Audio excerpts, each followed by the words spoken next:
वासिनी जे चातुर्यार्थ कला कामिनी ते श्री शारदा विश्वमोहिनी नमिलिमिया नदी दिव्य गोदा तटीचा विलासी सदा प्रिय जो सज्जना वैष्णवासी जया वर्णिता प्रेमात्यंत चित्ता नमस्कार माझा श्री गुरु एकनाथा ब्रह्मांडाचा धनी तो संती केला ऋणी मनोनी नाचे मागे मागे वाहे अंगी आपुलिया प्रस्तुत प्राप्त प्रसंग निवडलेला अभंग विश्वमान्य विश्वभूषण स्वाधिकार विश्वप्रिय देवमान्य शांती ब्रह्म नाथ बाबा यांचा प्राप्त प्रसंगी निवडलेला अभंग विठाला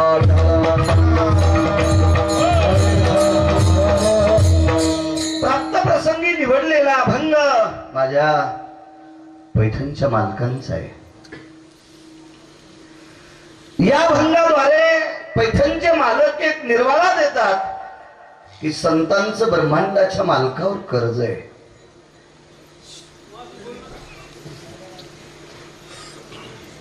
काही चारवाकांना मळमळ झाला असेल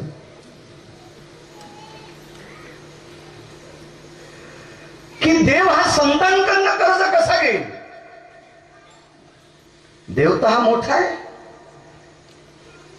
तुझी या सत्तेने वेदाशी एवढी ताकद आहे। वृक्षाचे पान हले ज्याची सत्ता ही त्याची ताकद आहे। देखवी ऐकवी एक नारायण ही त्याची ताकद आहे। मग एवढी मोठी व्यक्ती त्याची असताना तो संतांकडचं ऋण कसं शक्य आहे। चारवाक होते असते चारवाक नुसते खाप्याच्या कामी भडवे राहतेत आपल्यात आपल्या सोबत मोठे होते आपल्या सारखे कपडे घालतेत पण आपले वाभाडे खालतेत या हरामखोरायला चारवाक म्हणते। आशांनी प्रश्न केला नाथांना। ते नाथ बाबा होते महाराज। बस बस बस पण तू बस रे इकडून बस इकडून इकडून इकडून इकडून इथे शेवटच्या मंगलाष्टकाला आले की अडचण होत असते। सुरुवातीला आलं पाहिजे विठाला।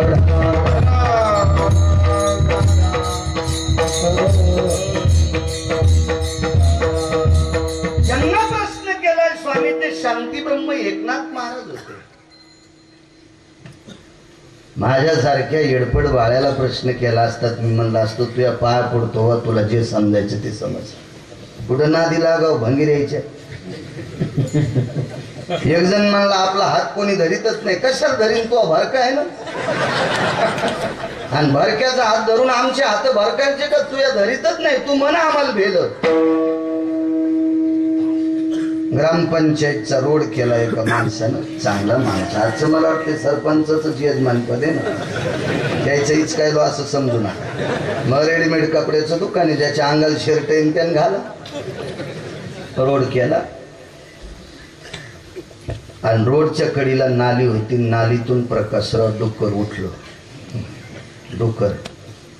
डुक्कर रस्त्यानं चलू लागलं तर सरपंच कडीला सरकले। डुक्कर आल्यावर तर डुक्कर त्याच्या पाहुण्याला म्हणलं मला सरपंच भ्याला।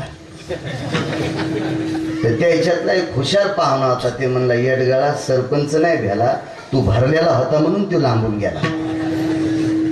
अशी काही चारवाक असतील ना त्यांना वाटतंय मी मोठे तो नालायक हे सुमळ्या।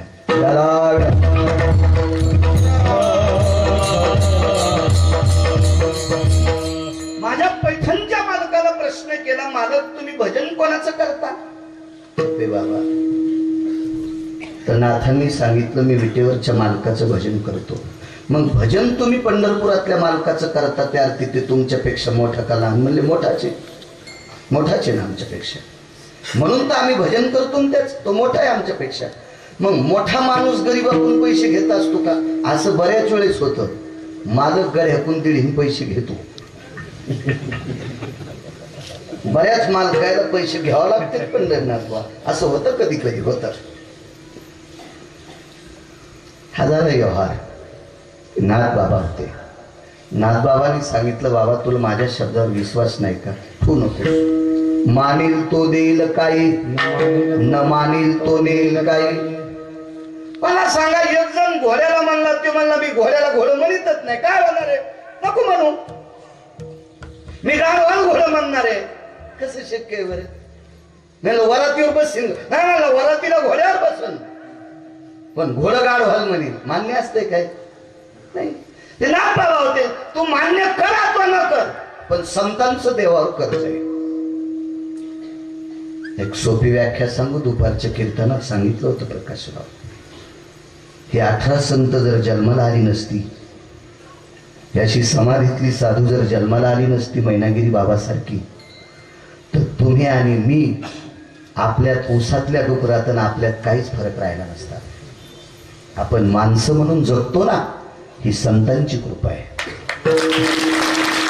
ही संत जर जन्माला आली नसती ना, तर आपण माणसं राहिलो नसतो. मगर बाबा, इतकी संतांची कृपा आहे आपल्यावर. आपल्यावर असल नवल नाही हो, आपण साधी चिल्लर माणसे. आपली व्याप्ती तरी काय? एक आमदार झालं, ताकदीवर झालो म्हणला, ताकदीवर झालो. मग त्याच्या वाढदिवसाच्या कीर्तनात 100-200 त्याचे कार्यकर्ते होते. मग बाकीचे लोक उठून गेल्यावर कार्यकर्त्यांनी म्हणलं, आता तुम्ही आमदार साहेब उभं राहा बरं.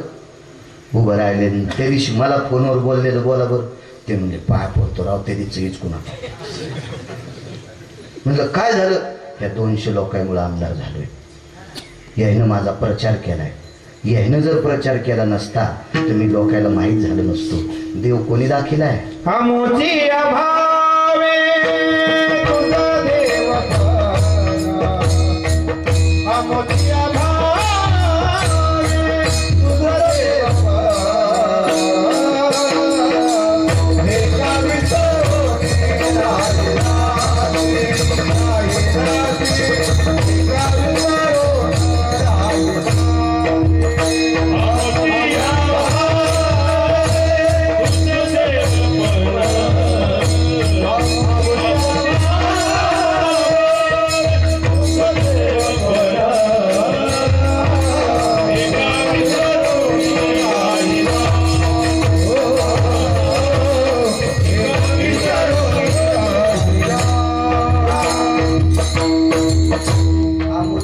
भावे तुझ देवपण का कुळीची हे कुलदेवी केले ठावे संताने. या संतांनी जगाच्या मालकाचा प्रचार केला, याच्याकरता आपल्याला देव माहीत झाला. अन्यथा देव वैकुंठातच राहिला असता, खाली माहीत नसता झाला कोणाला. नाही तरी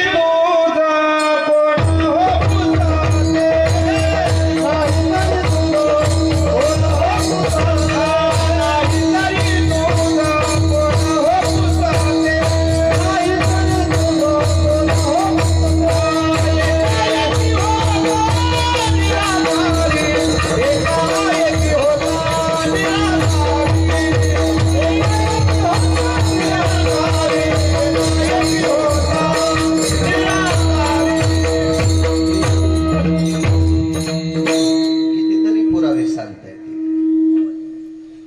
92 एकर जमीन बापान कमिली. तुपेबा पोराला शिकिलं, पोरग सुपर क्लास 1 कलेक्टर झालं जिल्ह्याचा. जमीन 92 एकर, गुंठ ऐकली नाही. कलेक्टर केलं पोरग. कीर्तनात भेटीचा योग आला. आपली काय लायकी होती? ज्ञानोबराय तुकोबरायच्या कृपेने हे लोक भेटते. नाहीतर ह्या लोकांच्या गाड्या पुसायची तर लायकी नाही आपली. किती मोठे असते कलेक्टर, म्हणजे साधी पोस्ट आहे का ती? टायरच हात लावू द्याला, हवा सोडायला काय म्हणले असते बाळ्या. हो चला बाजूला. पोलीस म्हणले असते कलेक्टरची गाडी काही हवा सोडतो काय तू, आज म्हणले असते. 92 एकर जमीन. आईची पुण्यतिथी होती त्याच्या मित्राच्या. मायबापाविषयी चरित्र सांगितलं पुराणातलं श्रावणाचं. कीर्तन आटोपल्या बैठकीत बसल्यावर कलेक्टरच्या डोळ्याच्या कडा भरून आल्या. महाराज 92 एकर जमीन बापान कमिली, मला कलेक्टर केलं. आई वडील गावाकडे राहते. रविवारी भेटीला जावा अशी इच्छा असते, पण त्या दिवशी बायको कॉलर धरती. 7 दिवस लोकाला देता, 8वा दिवस मायबापाला देता. आमच्यासोबत लग्न केलं कशाला? कलेक्टर आहे, जिल्ह्याचा बॉस आहे. 92 एकर जमीन आहे. सुख नाही प्रकाशराव, सुख नाही, सुख नाही, सुख नाही. पंढरपुरातल्या मालकाला पण सुख नव्हतं तुपे बाबा. कोणी दिले? संतांनी दिले. संतांचे सुख झाले या देवा, संतांचे सुख झाले या देवा, बनवली सेवा करी त्यांचे, बनवली सेवा करी.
युग झालं, खाली आलाय, अजून नाही गेला.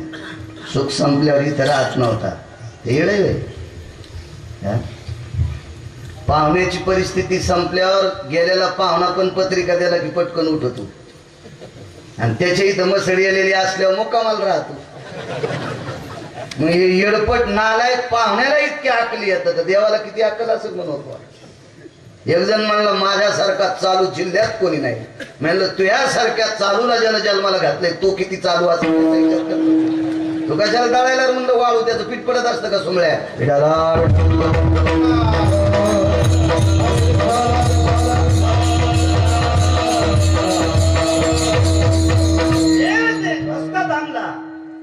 अजून सुख संपलं नाही संतांचं. मनवोनी सेवा करी त्यांची. किती सेवा करते माहितीये प्रकाशराव? तुम्ही जर म्हणले आरतीच्या गेटवर थांबाळू तर किती मिरच्या लागत्या बाळूला. रातच्या बेरातच्या 2-2 वाजता वाकोडकर जीव घालते रे, जीव घालते. आणि ते जर म्हणले महाराज आमचा वाचमन नाही, आजच्या दिवस घंटाभर आडत सांभाळा बरं. आता लोक जीव घातलेलं चट मातीत जाईल. बाळू महाराज म्हणून पायो या परी आगाव झाले, मला जो आडच सांभाळायला लावायचे. पंढरपुरातल्या मालकान दरोजा सांभाळला.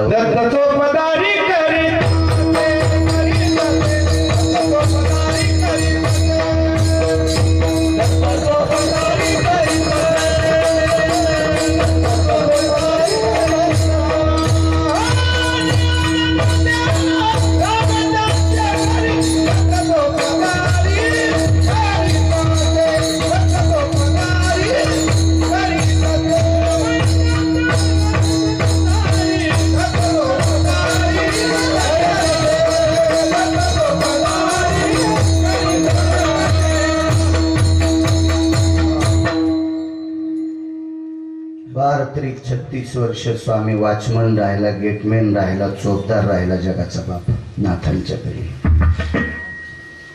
का? विटेवरच्या मालकाला त्या संतांनी सुख दिले हे एक कर्ज आहे. त्यांचा प्रचार केला हे एक कर्ज आहे. आणि विटेवरच्या मालकावर मगर बाबा ते कर्ज असते. तुम्ही जितकं चांगलं वागता का तितकं त्याच्या डोक्यावर मंगेश कर्ज असते. तरुणांना विनंती करतो, पायाला स्पर्श करून करतो, काय मला पाप लागणार आहे तुमच्या पायाला हात लावल्यावर? तुम्हाला एकही पंढरपूरची वारी घडली नसेल, 12 ज्योतिर्लिंग पाहिले नसताल, आळंदी पाहिली नसेल, पैठण पाहिलं नसेल, देहू पाहिलं नसेल, आणि तुम्ही दिवसात एकदा जर मायबापाच्या पाया पडत असाल तर तुम्ही पंढरपुराच्या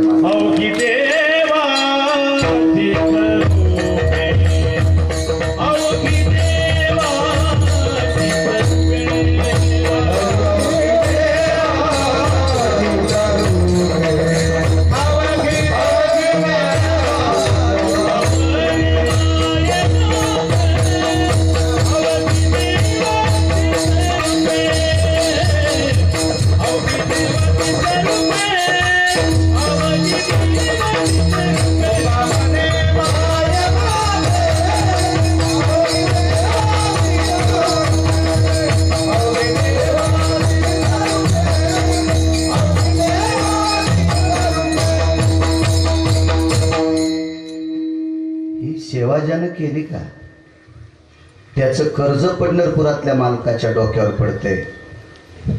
साकडे पडूने दिकाही त्याच्यावर नाना प्रकारची संकट आली, आपणची माथा ओढवी, ते स्वतःच्या अंगावर ओढून घेते. याचंच नाव नाचणे. नाचणं म्हणजे घुंगर बांधून नाही. संतांकडे पडलेली कामं स्वतःहून करणे इति नाम नाचणे. त्यांच्यावर आलेली संकट निवारणे इति नाम नाचणे. त्यांच्यावरची कोढे निवारणे इति नाम नाचणे. पण संत सुद्धा त्या अधिकाराची लागते. ते कर्तव्य सुद्धा त्या योग्यतेचा असावा, मग देवाच्या डोक्यावर त्याचा भार होतो आणि ह्या उतारण्यासाठी ते वाटेल ते त्यांचं काम करतोय. चालत असलेली जुनाट परंपरा, समाधी सद्गुरु मैनागिरी महाराजांच्या या अधिष्ठानानं पुनीत असलेली पावन टो नावाची नगरी. गावात जेवढ्या आडनावाची मंडळी असतील तेवढ्यांना धन्यवाद करतोय. याच्या पलीकडं प्रणाम सुद्धा करतोय. मला आमंत्रित केलं याच्याकरता नाही. एका समाधीधन सद्गुरु साधूचा उत्सव तुम्ही तळमळीनं श्रद्धेनं करता, याच्याकरता तुम्हाला धन्यवाद. माझं काय नशीबच गोड आहे. ज्याच्या नशिबाचा जोर त्याचा पुन्हा खाली चोर. नशीब गोड असलं की काय अडचण नाही. आणि नशीब फिरल्या. आजचे सरपंच काय नाव आहे त्याचं, सारंगधरराव. यायनं जर मला 2 कोटी रुपये दिले आज, मी यरी म्हणालो घाम देऊ नका, मला भरपूर पैसे दिलेत पंढरपुरातल्या मालकांनी, पण यायनं जर दिले किशोर बुवा आणि शेनगावला जाऊस तर अटॅक न गिरगावकर मेला तर काय फुकून घ्यायचे का ते 2 कोटी? आपल्याला मोठं करणारा कोण आहे? तुपे बाबा पंढरपुरातला आहे. तो मोठा आहे, तो मोठं करतोय. हा देणारा देत असेल, पण प्रारब्धात नसलं की खाता येत नसतं. एका गरीबाला 2 क्विंटल ज्वारी झाली टाळकी. प्रकाशराव तुमच्या सारख्याला म्हणला ते आता मला वरणाची पंचायत येते. ते म्हणजे कुठं वरण शिजी तू, कुठं मसाले आणतून, भुरक्या कुटीतून, मिरच्या कुटीतून, कशाला ताण घेऊ तुला महिन्याला 15 किलो तूप मायातून गावरा दिले त्याला. मग सकाळी 2 भाकरी अर्धा किलो त्या तुपात खात जाय, आणि 15 किलो तूप म्हणजे रोजचा अर्धा किलो. 5 छटाक सकाळी, 5 छटाक संध्याकाळी. दृष्टांतात सांगायला काय आपल्या बापाचं ग थोडं जात. माणसं असं मोकळं बोलायला बी अशी कंजूशी.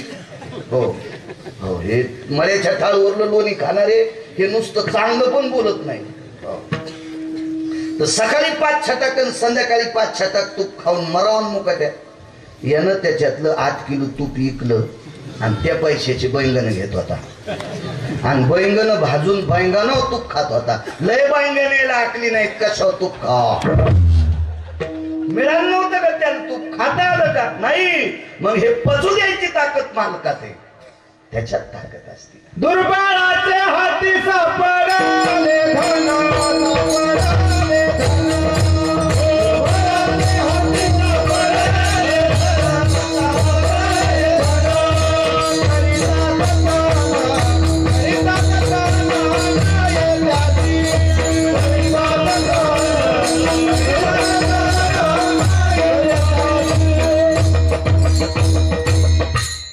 मोठ्या भट्टीत भाजलेलं गाडग आहे विठाला.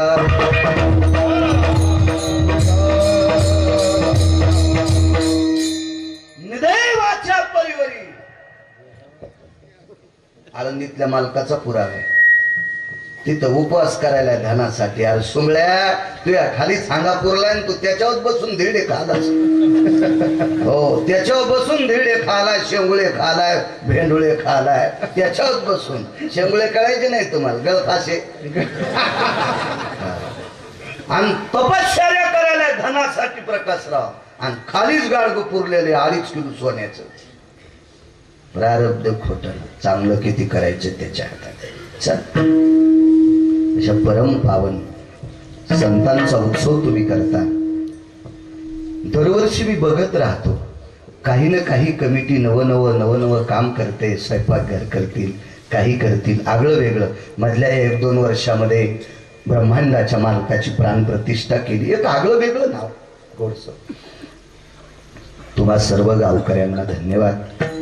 यजमान कधी कधी बदलत असतील त्याबद्दल काही दुमत नाही, पण फोन गजू भाऊ तुझे बाबा करते तरी दरवर्षी. गजानन भाऊ काकडे फोन करत असते. त्यांच्या घरी गेल्यावर त्यांचा मुलगा चांगली सोय करतो, छानशी. ठीक आहे. गावातल्या मायमावल्या असतील, पुरुष असतील, ह्या मालकावर श्रद्धा ठेवा. देव तुमचं चांगलं करेल. समाधीधन सद्गुरू मैनागिरी बाबांच्या चरणी गिरगावकराचा नाक घासून प्रणिपात दंडवत. उपस्थित आपला अमूल्य वेळ खर्च करून आलेली श्रोते जनार्दन, तुमच्या सुद्धा चरणी साष्टांग दंडवत. तुम्ही कथा कीर्तनातले शंकर आहात. आळंदीतल्या मालकांचा पुरावा.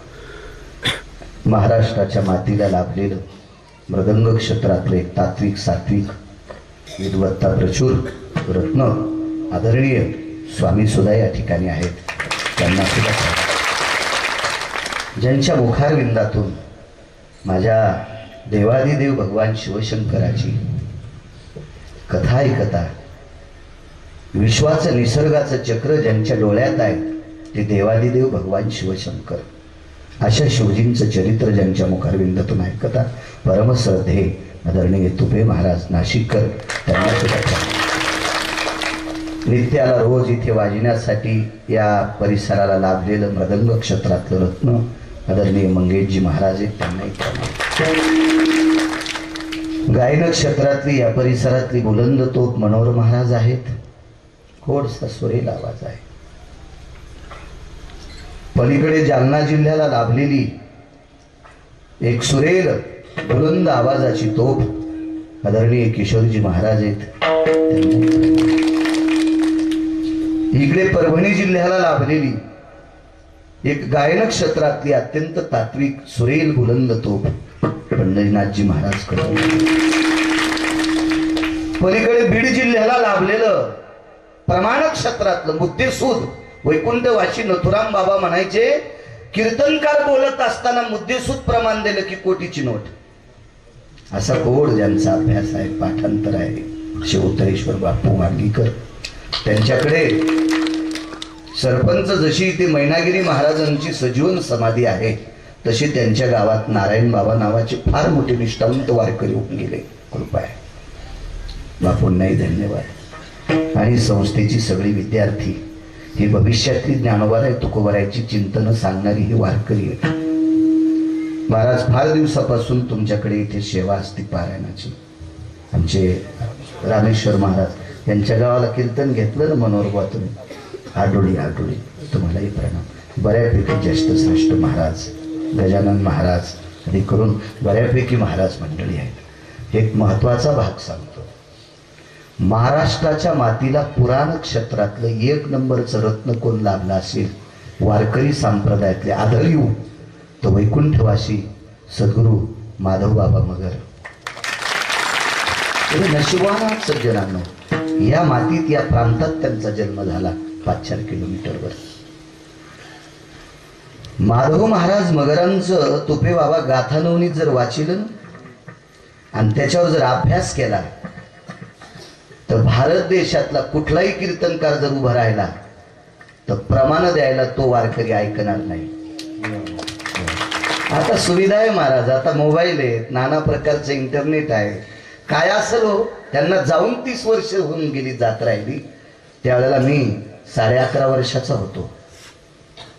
त्यावेळेला परिस्थिती काय असेल प्रकाशराव, पण त्या परिस्थितीत पुराण धांडोळी, संत चरित्र धांडोळी, इतिहास पाहिला, ऋषी मुनींच्या परंपरा वाखाणल्या आणि गोड शासन गाथानवनीत केलं. त्या परम पावन सद्गुरू माधव महाराजांच्या चरणी गिरगावकराचा दंडवत. त्यांचे सुपुत्र कदम महाराज या ठिकाणी आले, त्यांनाही प्रणाम. विठाला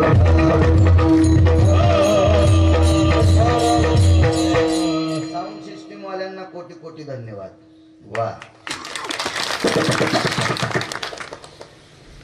माझा तर कोणी विरोधक नाही स्वामी, पण जरी एखाद्याने मला वाईट म्हणला असेल तर मला ते आवडत नसेल, त्यानं जर घोडं घेतलं असेल 3 चालीचं तर मी म्हणणारच याचं घोडं नंबर 1 आहे.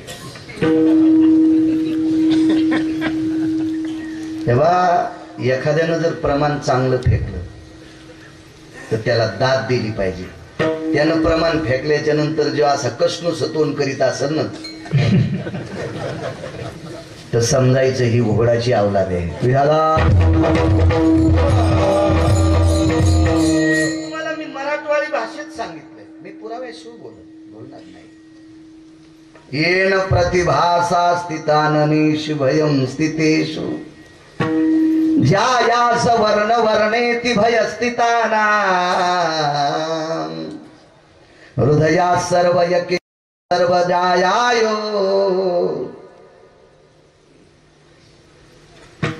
उलकायम यजायते नो. पुढचं सांगत नाही, बायका पुढे ओळख म्हणजे गोबळ. इतकं घाण शब्द वापरला, इतका घाण शब्द. आपल्या पाहुण्याचं गध असेल तरी त्याला गधच म्हणा, आणि पिशुनाचं घोडं असलं तरी त्याला घोडच म्हणा. पण बरेच गधे पाहुण्याच्या गध्याला घोडं म्हणते आणि पिशुनाच्या घोड्याला गध म्हणते. म्हणजे गध्यांना सुद्धा कळत नाही ना, काही काही नालायक असतात, काही काही. विठाला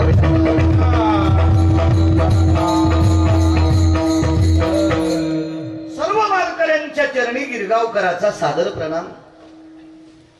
आपला अमूल्य वेळ खर्च करून आले तो लोक तुपे बाबा आहे. वक्ता कोणानं बरा दिसत असतंय या श्रोत्यामुळे. सोहळे गाथे पाठ केले पंढरी बुवा आणि कोणी ऐकतच नाही. काय पपेज माईल सांगायचं का अरे हे कीर्तन सोडित नाही, कुठं विपट्ट येत राहते. काही दिवसात तूच कीर्तन करतो का माझ्या जागा काय.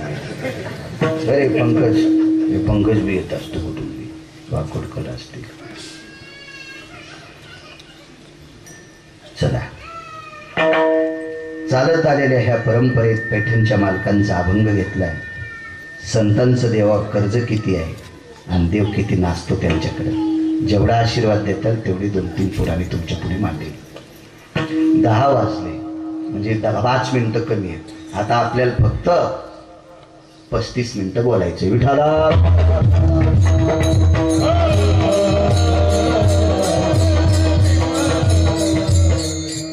सरपंच तुम्हाला धन्यवाद. एक दुसरा आनंद वाटला, तुम्ही मला आमंत्रित केलं याच्याकरता नाही, आपल्या वडिलांच्या प्रित्यर्थ सेवा घेतली. एका हरामखोरानं बापाची जमीन विकून बंगला बांधला आणि नाव बंगल्यावर पोराचं टाकलं. सुख नाही भेटणार त्या बंगल्यावर. तो बंगला म्हणजे त्याच्यासाठी मसनवाटा झाला. प्रॉपर्टी बापाची फुकली सुमल्या आणि पोट्याचं नाव टाक तू हरामखोरा. तुला यम इतका हानीन भरव्या इंच जागात होणार नाही लाल करायची. विठाला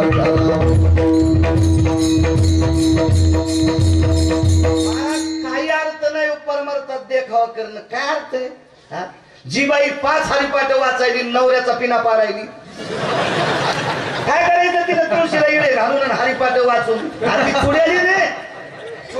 ती चुड्यालीन ज्या भागात असेल त्या भागात पाऊस पडणार नाही, दुष्काळ पडेल त्या भागात. एक बी हरिपाठ वाचू नये, पण नवऱ्यावर लेकरा इतकं प्रेम करावं. पंढरपुरातला मालक तिच्या पाया पडतो. तुम्हाला एक सांगतो ऋणांना सोपी व्याख्या. तुम्ही जर दिवसात आंघोळ झाल्या मायबापाचं दर्शन घेत असाल तर गिरगावच्या बाळ्याचं वाक्य देऊन घ्या, भारतातल्या कोण्याच महाराजाच्या पाया पडायचं नाही, पण मायबापाच्या पाया पडणारा असावा. एकाही महाराजाच्या पाया नाही पडला तरी त्याला पाप लागणार नाही. आई वडिलांना चांगलं वागण्यात फार सेवा आहे. चला, आदरणीय सारंगी सरपंच, त्यांच्याकडे हार्डवेअरचं दुकान बी आहे. काय माझं घर लांब आहे, मी काही नेला असतो इथून. असू दे, त्यांनाही धन्यवाद. गोरोबा काकाचे हात तुटले, गोरोबा काकांची हात तुटली. तोडली कोणी माहितीये? तुपे बाबा स्वतः तोडली. हो, स्वतः तोडली. बायकोनं पंढरपुरातल्या मालकाची शपथ घातली. पाणी आणायला आईसाहेब गेल्या. बाळ झोपलेलं होतं वसरीवर. लहानच घर, गोरोबा काकाचं म्हणजे घर बंगला नव्हता ना, साधं घर होतं. वसरीवर दुपटं खाली टाकलं, त्याच्यावर लेकरू टाकलं, त्याच्या अंगावर दुपटं पांघरलं, ते झोपलेलं होतं. आई पाणी आणायला गेली. पाणी लागत होतं माती भिजवायला, गाडगे करायला. बगर बुवा, गोरोबा काकाने रानातलं पाणी उपसलं, मातीवर टाकलं. म्हणून नाचे मागे मागे सांगतोय, किती नाचतोय. कर्ज बघा. पाणी टाकलं चिखलावर, धोत्राच्या आच्यागोच्या खोसल्या, कमरेला उपरणं बांधलं, खुंटीच्या चिपळ्या घेतल्या आणि चिखलावर गोरोबा काका नाचू लागले.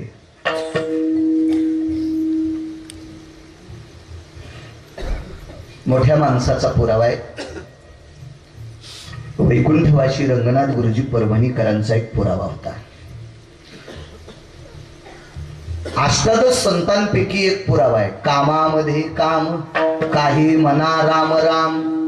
शेतकरी असेल आणि पाणी सुटलं असेल कॅनलला किंवा विहिरीला, पाणी असेल, लाईट असेल, गहू भिजवायचा असेल, ऊस भिजवायचा असेल, चणा भिजवायचा असेल, हे भिजवायचं काम सोडून तो जर कीर्तनात बसत असेल तर तो नालायक. त्याचं काम करणं याचं नाव भजन आहे. कामामध्ये काम करता करता जर भजन करता येत असेल, मला सांगा, एखादी बाई भाकरी करीत असेल, विठ्ठल विठ्ठल म्हणली तर मग काय ते काय उंडा तिला तोंडाने थोडाच मारायचा आहे? काय होतं तिने असं पंत करता किंवा भाकरी तापताना, पोळ्या लाटता लाटता दातान थोडंच बेलनं हलवायचं. पिठलं जरी करीत असेल तर ती काळी काय दातात थोडीच धरायची तिला. अशी काही कामं करताना भजन केलं असेल तर ते देवाच्या विटेवरच्या मालकाला पावते. काकांनी विचार केला, आपल्याला चिखल तोडवायचं आहे, काम पायाचं आहे, काम पायाचं आहे, तोंडाचं नाही. आणि चिखलामध्ये 1-2 इंच इकडं तिकडं पाय सरकाला, 6 इंच खाली जरी गेला तर पुन्हा चिखलावर येता येते. काम पायाचं आहे ना, तोंडाचं नाही ना. मग तोंडानं जय जय रामकृष्ण हरी, जय जय रामकृष्ण हरी नित्याचा नियम होता. तो सुमधुर आवाज, त्या चिखल्याचा तुपे बाबा नाद लेकराच्या कानावर पडला आणि लेकरू बापाकडे धाव घेतोय. रांगत रांगत रांगत रांगत कौतुकाने बापाकडे पाहत पाहत पाहत चिखलावर आलं. कर्मनो गहनो गती, चिखलावर प्रवेश करणं आणि गोरोबा काकाचा पाय त्याच्या मानेवर पडणं सोबतच झालं.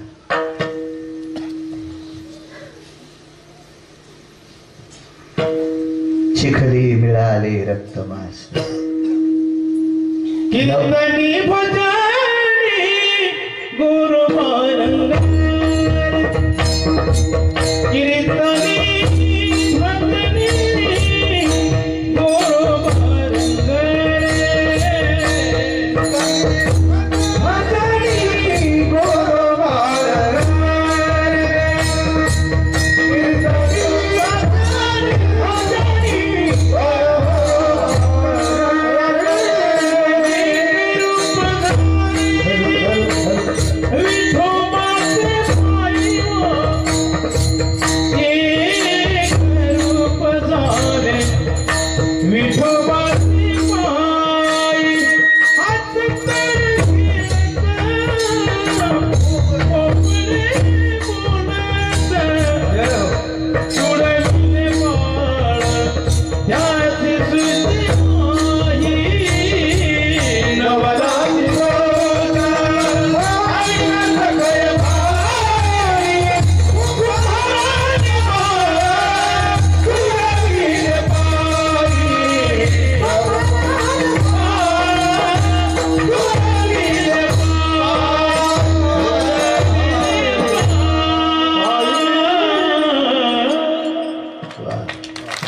हसत खेळत बोबडे बोलत कुठलं लेकरू होतं. त्याच्या गुणाचं वर्णन केलंय. काकांनी तोडीलं ते बाळ. चिखलमय झालं शरीर. आई साहेब पाण्याची घागर घेऊन आल्या. कमरेवर घागर होती. पाहिलं लेकराकडं. तांथरूण इसकटलेलं होतं. बाळ दिसत नाही. घागर रानात रिचिली असेल नसेल किंवा तशीच कमरेवर होती, भगवंत जाणे. इकडं तिकडं बघितलं पण लेकरू दिसत नाही. बाईल माहित होतं मालकाला भजनात विक्षेप जमत नाही. ते निष्ठेनं भजन करणारी लोक होती. नाही चालत विक्षेप. ते का तुमच्या आमच्यासारखं थोडा परमार्थ होता. आपला सवडीचा परमार्थ असतो. जसं बनल तसं. कीर्तन झालं की बरमुडा घालायचं आपण. काय सांगायचं. आपला परमार्थ नुसता पैशासाठी. पण यमाच्या दाढा केवढ्या आहेत अजून माहीतच नाही. काही काही भरवायला. हो, त्या दाढात जीव गेला का तू वेगाव. पुन्हा नाही मग वापस. निष्ठा होती निष्ठा. मी कर्मकांड करायचो 27 वर्षापूर्वी. आता नाही करीत. कोणी बोलू बी नका. वास्तू शांती घेताना तारखा. मग आम्ही एका माणसाचं 2-3 दिवस विधी केला. त्याची वास्तू केली. त्याचा बोर उजिला. त्याची एक चुलतीला कोण नव्हतं. तिचं धन आल्यामुळं ते म्हणलं हिचं श्राद्ध याच्यातच करा. त्याने चांगला पिना पाडला आमचा. काय जाऊ दे. मोठी बाबळ होती. मी बारक्या झाडाला मसड बांधित नाही. बारक्या झाडाला मसड बांधली. झाडं उपटलं, चराट गेलं, मसड गेली, वाघारू मेलं. आणि यालेली मसड होती ना आपलं दूध मातीत गेलं. त्याच्यामुळे बारक्या झाडाला नाही मसड बांधायची. मोठं झाड होतं खतक्या. घे म्हणलं तुला काय पिना पाडायचा. जाताना तुला कळत बाळ्या काय. मग शेवटी उत्तर पूजा राहिली. उत्तर पूजेची एक विशिष्ट प्रकारची आरती असते.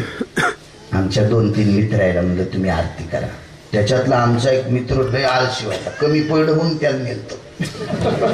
नाही त्याला हातरून पदरत होतो. हो, कधी कधी तो झोपल्याच्या नंतर तो कणत नव्हता. गादी कणत होती. पण ह्यो का उठतोय. हातरून कणायचं. इतका आळशी होता. इतका आळशी. पण अडचण असल्यामुळं मग नेलं त्याला. काय त्याला नेल्याच्या नंतर तो आरतीत इतका नाचला. तर यजमान मगर बाबा म्हणले काय माणूस आहे म्हणले. बाळू महाराजांनी माणूस सांगितला. त्याच्या पाकिटात जरा शिल्लक 5 वेळा टाकला. समजून घ्या. ओरिजिनल अभ्यासू होते त्याला चाक आणलं. मग ते मला म्हणले असं कस काय झालं. नाही ताण घेऊ नका. यजमानाला विचारलं कस काय. नाही म्हणले आरतीत 1 नंबरचा माणूस हा नाचला. तर मी म्हणलं काय तू तर लय आळशी नाचला कसा. ते म्हणला महाराज मन नव्हतं नाचा वाटत. पण माझ्या हातात दिली आरतीने एका हातात घंटी आणि मी बसताना गुळाच्या खड्यावर बसलो. गुळाच्या खड्यावर बसल्यामुळं गुळ चिटकाला कष्टाला. मुंगीची या घरा कोण धाडी. मग आपण मग त्या मुंग्या आल्यानं जो रग गुळ होता तो रग मुंग्यानं खाल्ला. पण मुंग्याचा गुळ संपल्यावर मुंग्या कष्टाच्या पतीच्या भोवताला चावू लागल्या. तर एका हातात आरतीने एका हातात घंटी. मला काय मुंग्या हाणताय ना. मग सुख करता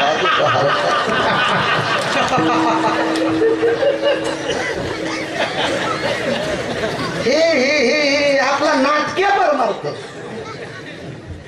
हे सगळं मला काय वाटतं माहितीये का. मला एक जणांनी माझ्या पत्रिकेवर शास्त्री नाव टाकलं. इमानदारीने मला उलटवलं. आपण शास्त्री नाहीत ना. गौरवयासाठी स्वामी सेवेची कसोटी. स्तुती आवडत नाही असा जगात माणूस नाही. देवाला तर आवडती. स्तुती आवडत नाही असा माणूस नाही. पण महाराज खोटी स्तुती स्वीकारली नाही पाहिजे. आपली लायकी नाही त्या गोष्टीचा परिभाग अंगावर घेतला नाही पाहिजे. कुंटालानं पाप वाढत असते आणि त्या पापानं अख्खा संसार खालून जळत असतो. खालून तात्पुरतं गोड वाटतं माणसाला. 4 लोक आहेत बरं बोलले. अधिकारी लोक असतात. विदेश स्थितीतला साधू देवावर इतकी दृढ श्रद्धा लेकरू तुडवलेलं कळालं. गुडघ्या पुसतो रक्ताचे थेंब तुपे बोल. बाईने ओरडलं, मायावती होती, मायावती ती मायावती, का नाही ओरडावी? धनिया शब्द ऐकल्याबरोबर बायकोकडे पाहिलं. भजनात विक्षेप. विचारावं काय रडलीस? माणसंच होते काही काही. जा ते चाक फिरवायची काठी, आता इलेक्ट्रिक चाक आले, मोटरवर फिरते. पहिल्या कुंभार दादाला लाकडानं चाक फिरवावं लागायचं. कुंभार दादाला लाकडानं फिरवावं लागायचं. ते चाक फिरवायची काठीच उभारली. बाईच्या लक्षात होतं पोरग तर तुडून मारले आणि एका काठीत ह्या तिथीला आपलं श्राद्ध पुढच्या वर्षी होणार. बाईसाहेबाच्या लक्षात आलं.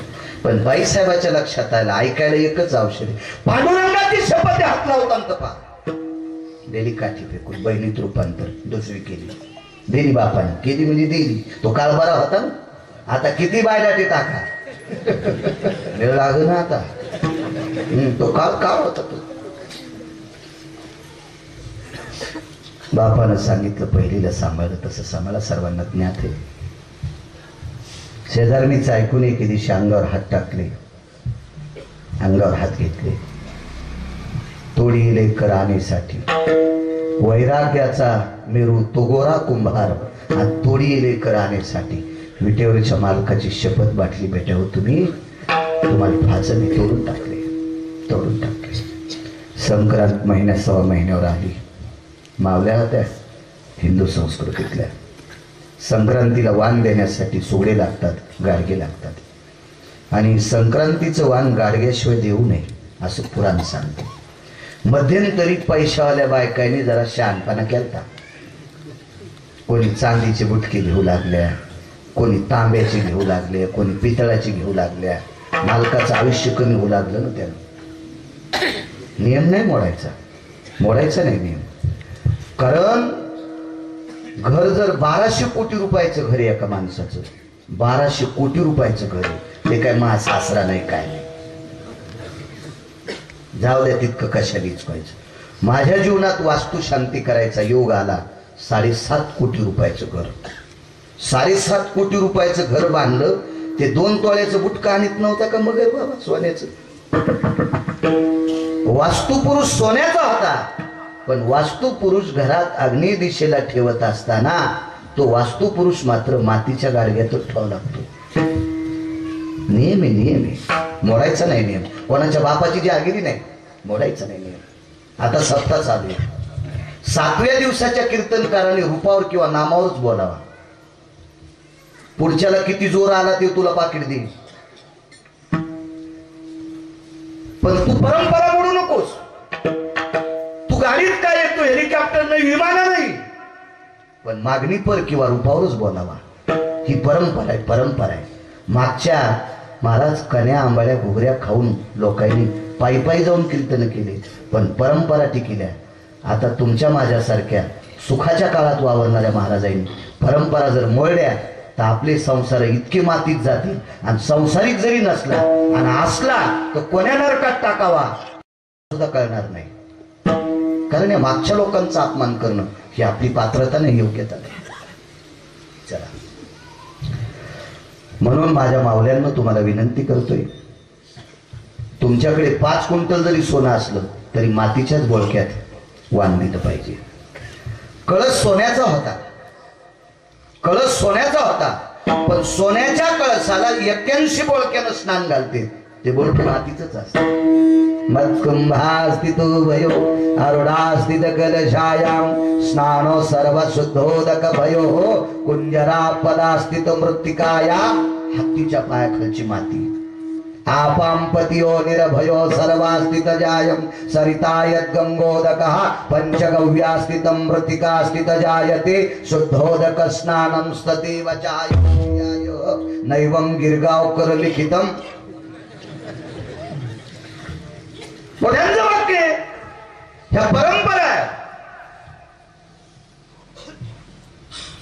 14 कोटी हुंडा दिला एका पुढाऱ्यान पोरीला, फक्त ते सांगत नसते. 14 कोटी हुंडा द्याला. लग्न लावायला आमचा मित्र होता ब्राह्मण. पण लग्न लावत असताना एक मातीचं गाडगं असते, त्याच्यात हळकुंड आणि सुपारी टाकतेत आणि वरून रुमाल बांधतेत किंवा एखादा पीस आणि कानात गोत्रे सुगोत्रे भिन्ने भयस्थिताय जायते. मातीच लागते, मातीच लागते. या देशातला नव्हे, पृथ्वीवर जितके देश आहे त्या सर्व देशातला सगळ्यात एक नंबरचा श्रीमंत जरी मेला तर त्याचा इस्तू मातीच्याच गाडग्यात लागतो. म्हणून संक्रांतीचं वाण हे मातीच्या पात्रात असावं. असो, बऱ्यापैकी गावातल्या महिलेने आपल्या मालकांना सांगितलं, मनोदिनाचे मागे मागे म्हणतोय, काय ऋणे देवाच्या डोक्यावर. मालक, संक्रांत जवळ आली, काकांचे हात तुटले, काका आता गाडगे कशी करतील. सात्विक बायका होत्या हो. तुम्ही अजून बी लक्षात घ्या, चांगलं वागणाऱ्याला कोट्याधीश पण आव जाऊ बोलतो, आणि जो कोट्याधीश गरीबाला आरोतुर बोलत असेल त्याच्या तिसऱ्या पिढीला त्याच्या श्राद्धापर्यंत त्याच्या पोट्याकडे संपत्ती राहणार नाही. कारण गरीबाचा अवमान करणारी हे उंच जाऊ शकत नसतात. अध्यात्म आदरानं बोलायचं. काही काही पंक्तीला 2-3 मुद्या घालणार, राम्या कल्याण कल्याण. रामे मला वाढतोच. एका कीर्तनाला हजर नाही, पाहुणे रावणे दिसल्यावर चालला मुद्या घालून पंक्तीत फिरायला. रामे रामेचे ते मोजी तू आहे. हाच जर श्रीमंत म्हणला, राम अरे राम कल्याण बरं अण्णा, नीट बोल ना अन्या, जरा माणसासारखं बोल. काय चबर चबर करतो येडेबाने. काळ घोड आलाय महाराज. या काळात देवानं कोट्याधीश करावा, अब्जाधीश करावा, आणि त्यानं गरीबाला आदरानं बोलावा. विटेवरचा मालक त्याला दुप्पट पद्धतीने घालतोय. आदर करणं गरजेचं आहे, काळाची गरज आहे. काकांची हात तुटली.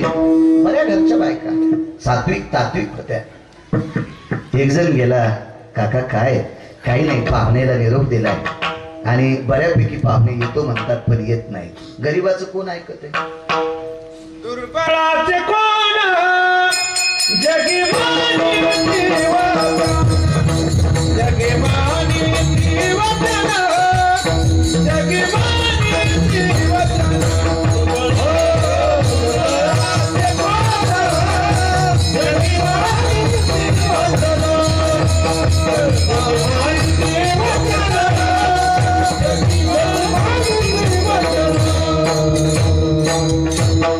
तुम्हाला एक सांगू का, ज्याच्याकडे संध्याकाळी खाला नाही तो इमानदार आहे, पण त्याचं वचन कोणी मानित नाही. दुर्बळाचे कोण जगी मानिती वचन. बरोबर काका गरीब होते, कशाचे पाहुणे येते. धनवंता लागी सर्व मान्यता आहे जगी. इथं बसलेल्या कोण्या व्यक्तीनं फक्त 4-5 सेकंद आपल्या गुडघ्याला पाबुट बांधून विचार करा. 20 वर्षापूर्वी ज्या माणसाची गरिबी होती त्या माणसाला त्याचे पाहुणे पत्रिका देत नव्हते लग्नाच्या, आणि तुमच्याकडे पैसे आल्यावर पाहुणे गाडी करून घरी येतात आणि मुळवाट्या देते. तुमच्या रक्तात बदल नाही, तुम्हाला शिंग आले नाही, काही नाही, तुमच्याकडे मामू आहे. सब पैसे के भाई बाबा, सब पैसे के भाई,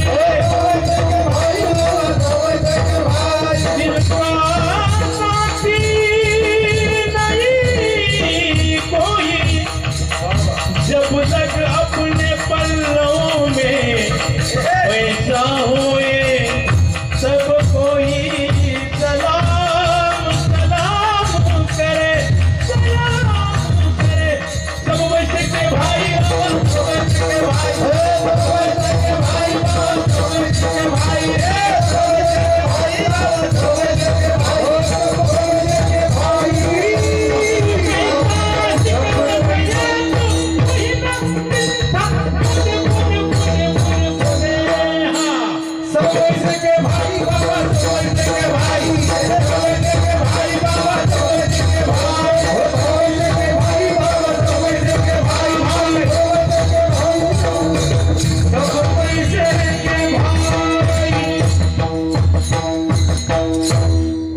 पुढे बसलेल्या तरुणांना एक विनंती करीन, तुम्ही जितके पैसे कमीत आणि तितके लग्न झाल्यावर तुमच्या बायका तुमच्या पुढे पुढे करतात. सदा शृंगार भूषणे कंगलवे बहुमाने, कंगलवे बहुमाने, कंगलवे बहुमाने, सदा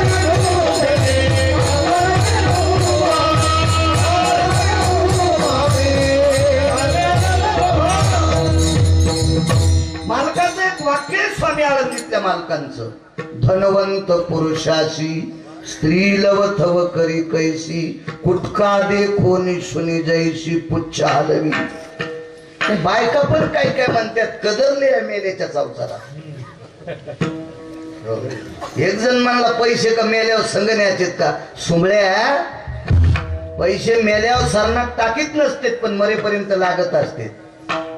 केळी घरी आल्यावर केळीचे सालटे तुपे बाबा खात नसते, पण केळी सुखरूप येण्यासाठी सालटे घरा लोक आणत असते. सालटे घरी आल्यावर फेकून देतात ना, तरी पण वजन आणावं लागतंय. एका येडगाळानं सोलून आणले. काय म्हणली असं पप्याची माय, बायला मला नाही त्याला.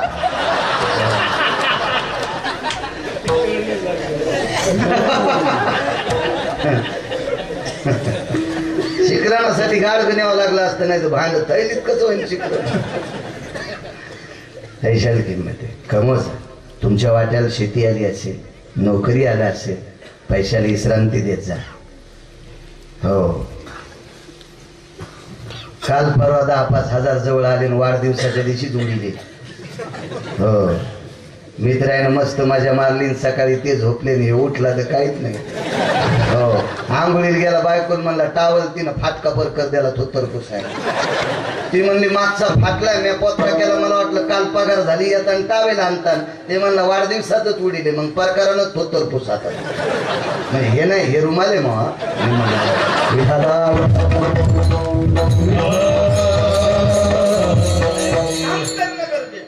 उद्योगम वर्धनते लक्ष्मी.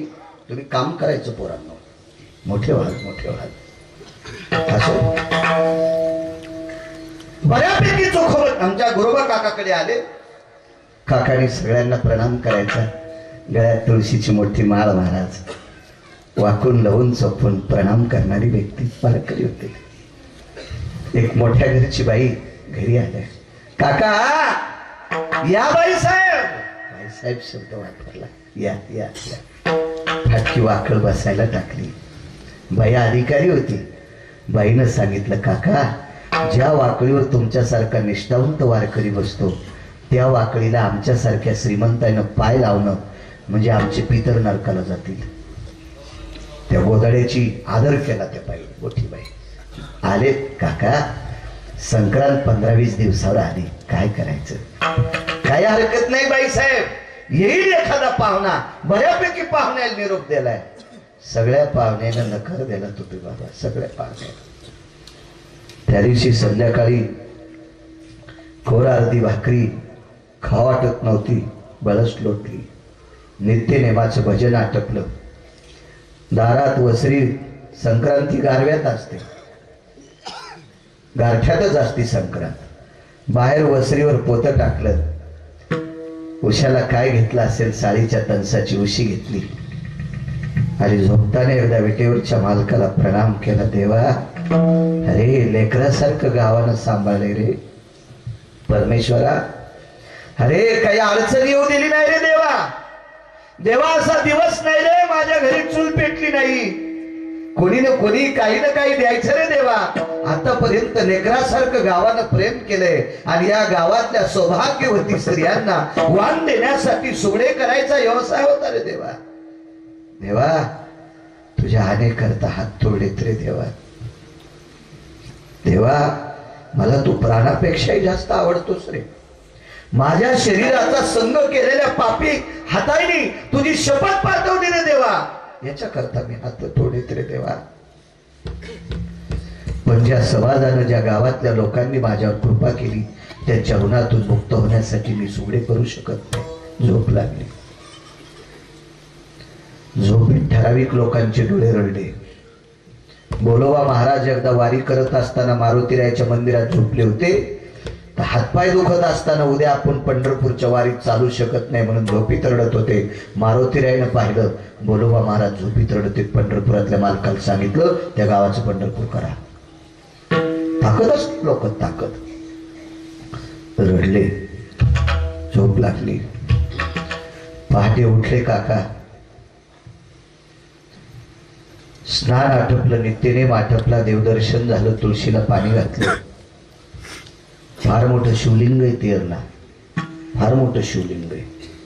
पातशाहीच्या काळात त्याच्यावर घन मारले होते, त्याच्या साईडचं कवर थोडंसं ऊल गेली. इतकं मोठं शिवलिंग आहे, कवटाळीत बसत नाही एवढं मोठं शिवलिंग. दर्शन झालं, घरी आले. पंढरपुरातली सकाळची पूजा आटपली. पूजा आटपल्याच्या नंतर विटेवरच्या मालकानं मालकिनीला आवाज दिला, लक्ष्मी जी तुला लाल रंगाचं पातळ नेसावं लागते. ते म्हणले आज लालच आहे, लालच आहे, बनारस आहे ती, पैठणी आहे ती, तो शालू आहे, हे नाही नेसायचं, तुला साधं लाल रंगाचं पातळ नेसावं लागतं. काष्टा घातलाय, कुंकू लाव, मालक कुंकू आहे ना, आडवं लाव. आडवं लावायला लावलं. रुक्मिणी तुला विनंती आहे, माझ्या गोरोबा काकासाठी तुला आज कुंभारणीचं रूप घ्यावं लागते, तुला आज कुंभारी मावशी व्हावं लागते. मालक एक बोलू तुम्हाला, मी कृपा केल्याच्या नंतर विश्वातली कुठली बाई श्रीमंत होती आणि माझी अवकृपा झाल्याच्या नंतर या विश्वातला कोणी व्यक्ती भिकारी होतो. मी एवढी मोठी माझी पात्रता आहे आणि मला आडवं कुंकू आहे, साधं पातळ, एका कुंभारीत मावशीचं रूप घ्यायला लागतं. रमा, लक्ष्मी, गोरोबा काका माझा अंतःकरण येत. अगं तुझ्या कपाळाच्या मालकाची शपथ बाटल्याच्या नंतर ज्याला हातात ओढावा, कपाळाचा मालक म्हणजे कुंकाचा मालक, जगाचा बाप, लक्ष्मीला बोलते. रमा, तुझ्या कपाळाच्या मालकाची शपथ बाटल्याच्या नंतर त्याने हातात ओढावा ग, इतकं माझ्यावर प्रेम करणारा माझा काकाय, गोरोबा काकाय. त्याची पूर्तता करण्यासाठी तुला कुंभारी व्हावं लागते. कुंभारी मावशीचं रूप घेतलं. जगाचे मालक कुंभार झाले. झाला झाला कुलाल पंढरीनाथ, झाला कुलाल पंढरीनाथ, कुंभार झाले. बाहेर आले. गरुडाने प्रणाम केला. तेव्हा काय, गरुडा माझ्या गोरोबा काकाचं काम करायचंय, तुला गाढव व्हावं लागतं. गरुडाला गाढव, गरुडाला गरुडाला गरुडाला गाढव. जी मालक जी. पसारा टाकला गाढवावर, म्हणून नाचे मागे मागे सांगते, कर्ज आणि नाचणं. पसारा टाकला गाढवाच्या पाठीवर आणि गोरोबा काकाच्या गावात सकाळी 9:30च्या 10च्या सुमारास रस्त्यानं एक गाढव, त्याच्या पाठीवर पसारा प्रकाशराव. गाढवाच्या गळ्यातली ती दोरी फटाळी म्हणते त्याला. गाढवाला लगाम नसतो ना, फटाळी, लगाम घोड्याला असतो.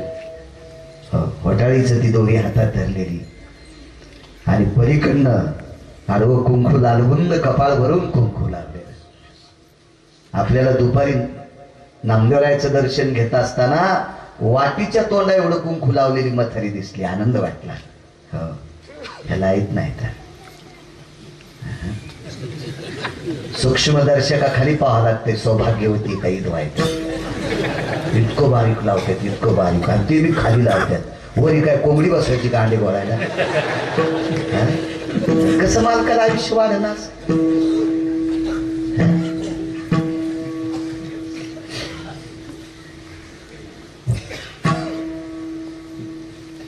एका माणसानं इतकी बारीक माळ घातली, म्हणलं जराशी ठोकर घालणं दिसणं. ते म्हणला रुतती. पाकिट नाही रुतत का तुला? हा, पाकिट रुतत नाही तुला? इतकी बारीक घातलीस का? बायकायनं काळी पोत घातल्यावानी.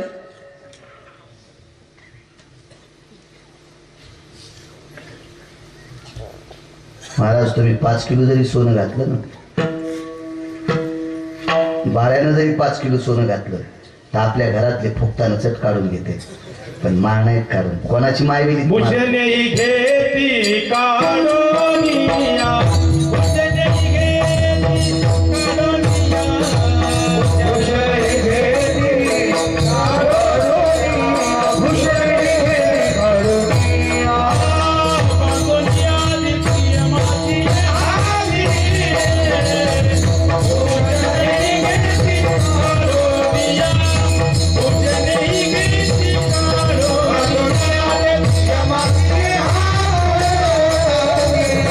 Puxa